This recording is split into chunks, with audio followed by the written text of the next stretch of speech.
সমাজে চলতে পারবে, যাদের কোনো মানে ভয় থাকবে না, ভীতি থাকবে না, স্বাধীনভাবে চলতে পারবে, নিজের মতামত প্রকাশ করতে পারবে। ওনারা যাতে কোনো ভয় না পান যে একটা কিছু বলতে গেলে দেশ সম্পর্কে যাতে মানে ভয় না পান, যাতে কেউ কিছু না বলে, এরকম একটা সরকার আসুক যিনি।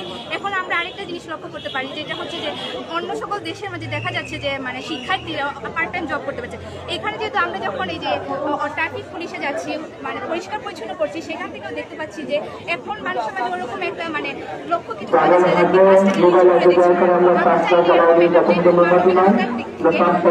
জন্য মানে পার্ট টাইম জবের একটা সুযোগ করতে পারি। সেখান থেকে বলতে গেলে স্বাধীন দেশে আমরা সেরকম একটা স্বাধীন দেশ চাই যে হাজার হাজার ভাইয়েরা লক্ষ লক্ষ লক্ষ রক্তের বিনিময়ে আমরা দেশ পেয়েছি, স্বাধীনভাবে যাতে চলতে পারি, এটাই আমার আশা। আপনারা চেয়েছিলেন মেধাবীরা যেন চাকরি পায়, এখন আপনার সরকার হয়ে গেছেন, এখন আপনাদের কাছে কেমন লাগছে? এটা আমাদের মানে চাওয়া ছিল, একটা হয়ে গেছে একটা। এখান থেকে অসংখ্য ধন্যবাদ, মানে আমাদের ভাইয়ের রক্তের বিনিময়ে আমরা পেয়েছি। আজ এই যে উৎসবটা হচ্ছে, এই যে জিনিসটা হচ্ছে, অনেক কষ্টের বিনিময়, রক্তের বিনিময়ে আমরা পেয়েছি। ওইখান থেকে বলতে গেলে যে ভাইদের জন্য অসংখ্য ধন্যবাদ। ওনাদের ঋণ কখনো আমরা আগেও শোধ করতে পারবো না। আমরা 1971 সাল দেখিনি, 24-এ দেখেছি। এটার বিনিময়ে অসংখ্য ভাইদের ধন্যবাদ, আর সারা জীবন ওদেরকে মনে রাখি। আপনারা যে দুইজন প্রতিনিধি সরকারের বড় মন্ত্রী হয়েছে, তারা কি আপনাদের কাঙ্ক্ষিত স্বপ্ন পূরণ করতে পারবেন?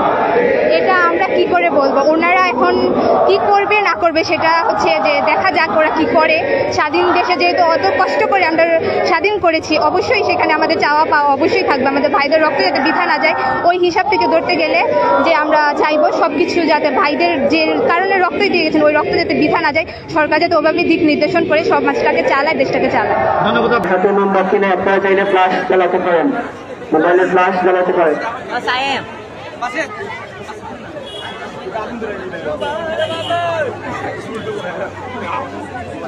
সবাই উপরে আসার জন্য বিনীতভাবে অনুরোধ করছে, সবাই উপরে আসার জন্য বিনীতভাবে অনুরোধ করছে।